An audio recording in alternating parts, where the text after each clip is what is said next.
CPMന്റെ നേതൃത്വത്തിൽ വയനാടിന് ഒരു കൈത്താങ്ങായി മിച്ചർ ചലഞ്ച് ചെയ്തതിന്റെ ഭാഗമായി 51,147 രൂപ മിച്ചർ വിറ്റ വകയിൽ ലാഭം കിട്ടുകയും ഈ കാശ് ദേവികുളം താലൂക്ക് MLA A രാജയ്ക്ക് കൈമാറുകയും ചെയ്തു. കേരളത്തിലെ വയനാട്ടിലെ മറക്ക മുടിയാമ ഒരു തുറന്ന നടந்துச்சு.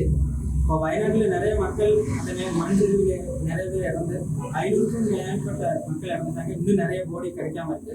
அப்போ இருந்து என்ன தெரியுதுன்னா பாவப்பட்ட மக்கள் மிச்சர் சேலஞ்ச் நடத்த வேண்டும் என்று தீர்மானித்து கவுண்டலூர் பஞ்சாயத்து மறையூர் பஞ்சாயத்து 2-3 நாட்கள்ல 1000 கிலோக்கு மேல மிச்சர் வந்து இன்னைக்கு ஆளுகள் கையில நேரடியாக கொடுத்து அதிலிருந்து கிடைக்கக்கூடிய முழுவன் தொகை இன்னைக்கு 51,147 ரூபாய் இந்த முதலமைச்சருடைய நிவாரண நிதிக்காக DYFI சார்பில் கட்டி கொடுக்கக்கூடிய வீடுக்கு வேண்டி இன்னைக்கு கொடுத்துருக்காங்க.